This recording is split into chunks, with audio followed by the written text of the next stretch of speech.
We have been able to come back stronger than before. We have chosen the path of renewal. We have ended up as a united organization.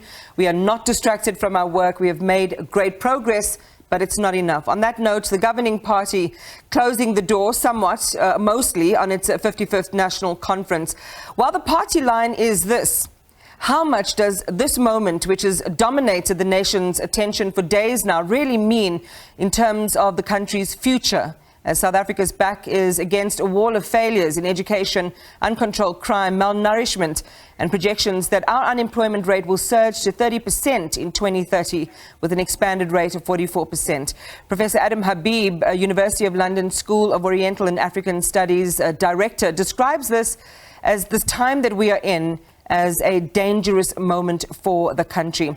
Prof. Habib, it's lovely to talk to you again, and it's also nice to hear that you are in the country. Thank you for joining us to share your perspective on the state of the nation following the conference.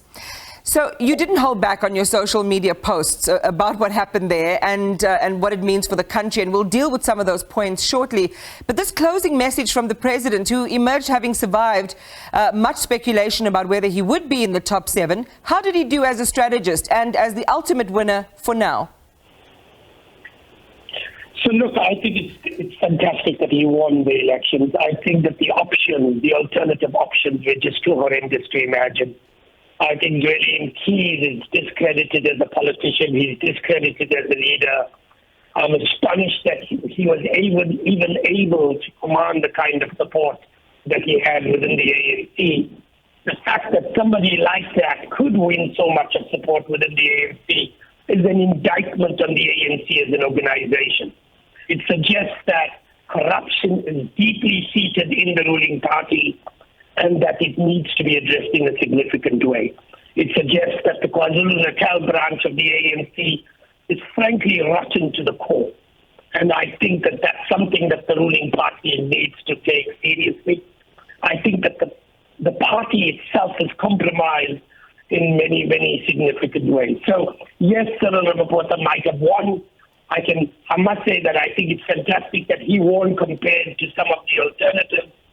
But it is not a great sign of where we are as a nation when we can have this kind of leadership, this kind of spectacle being in charge of a nation of 60 million people. That this kind of spectacle at this kind of conference of 4,500 people running what is a $415 billion economy.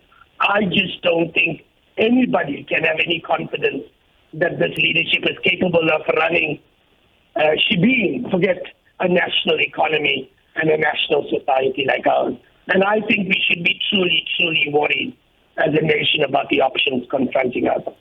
We're going to talk in a short while, Adam, about, the effects of the markets and investor sentiment. And there seems to be a sense of relief in terms of the way the markets have resolved positively and the fact that he will continue in his position, at least for now, by all accounts. But you're right that political life, won't be any, and I imagine life in the main won't be better under a Ramaphosa administration. Explain. No. I don't think it will be fundamentally different unless Cyril Ramaphosa changes his leadership style. Until now, he's played the long game. He's played the long game by trying to appease factions within the ruling party itself. If you look at some of the people who got into the leadership is seriously problematic. The fact that Andres Pereira actually resigned from ESCOM has to do much with the fact that Greta Montash played a significant role in that. Here's one minister and the president trying to encourage the stabilization of the national electrical system, the national power company, and another minister, the minister in charge of energy, actually undermining the leadership of that company itself. All of this suggests that this is a government in shambles. And unless Cyril Ramaphosa starts leading in a different way, starts managing factions, starts making sure he cleans out his cabinet, making sure that not only does he clean it out of many, many corrupt people on the cabinet, but he also starts getting people to toe the line or showing them the door. Unless he leads with gumption, unless he leads with courage, we will be exactly in the same place that we were 5 years ago. So part of the problem is that Cyril Ramaphosa manages with such timidity, with a lack of courage. And it's precisely that has brought this country to its knees. You know, I'm currently in Durban. Yeah, I went for a run on the beach. There's nobody on the beach in a tourism economy, simply because we couldn't get the sanitation system working. That's a shocking indictment on a government at municipal level and at national level.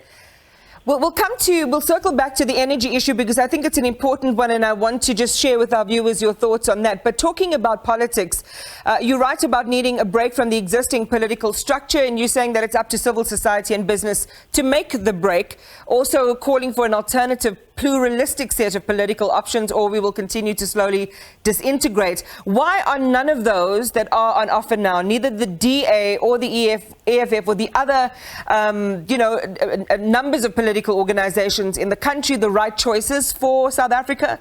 And also, why is, coalition politics not even an option? So let me start with the DA. I have no doubt that the DA will administer South Africa far better than the ANC has. I have no doubt about that. I have doubts whether it will politically manage South Africa in a progressive way, but I have no doubt administratively at least it will run the place in a much more effective way. And I think the empirical evidence in the Western Cape is ample demonstration of this. I think that the real problem is that the DA will not get into power. And it won't get into power because it hasn't been able to attract the black majority. And it isn't able to attract the black majority because its narrative is so exclusive. It doesn't craft a message that is capable of attracting people across the board. It has to sell a political message that black professionals, that the black working class, that ordinary black citizens feel that the DA is part of their agenda. And I don't think it's been able to craft that message and provide leadership in exactly the same way. So although it might be administratively better, it is not going to get a chance at a national level because it won't win political power. The EFF, I've been on record as saying, I think it's a dangerous party. I think it's a racist party. I think it's a fascist party. I think it's violent prone. I think it meets all of the characteristics. If they had a couple of more white people, it would be described as fascist by everybody else. I think it's a dangerous party, and I think the appeasement of the EFF is a dangerous thing amongst political actors in this country. So I don't think it is a coherent alternative. So in this circumstance, I would suggest that Cyril Ramaphosa is the best of a rotten lot. And that's the tragedy of our time. The political leadership across the board is incapable of meeting the challenges of our time. And that is what is tragic for the moment. I do think we need a new electoral system. I do think we need new actors. I do think we need to break up this political system in significant ways and bring to the fore a new generation of political actors who are untainted by the politics of the ruling party, by the politics of the opposition, and bring to the fore a new generation of leadership. Because the old leadership is just out of their depth in managing the country where we are in at the moment. Coalition politics, my tragedy about coalition politics is in the most stable of societies unstable. Think about Germany. Think about France. In many of these societies, which have far less inequality than we have, is unstable. Can you imagine how unstable it will be in South Africa? Think about how coalition politics played out in Johannesburg or in the provincial level. Think about how the EFF behaved against the DA, or how the DA behaved against some of the other parties. All of the opposition parties have not been able to manage the political system, to manage relationships in a mature, dignified, reasonable way. And that's the tragedy around it. So I don't believe coalition politics is going to take us out of the mess we're in. I think we need a new generation of actors, a new generation coming out of somewhere else than from our political structure. Because at the moment, all of them are heavily, heavily compromised. Professor Adam Habib, thank you very much, even on your holiday, for sharing your thoughts with us. I did see your video down in KZN, and as a native of KZN myself, having grown up there, it is quite stark at this time of the year to see the scenes that you've shared with us. But thank you for that. Adam Habib is with the University of London School of Oriental and African Studies, and former Vice-Chancellor and Principal of the University of Wits.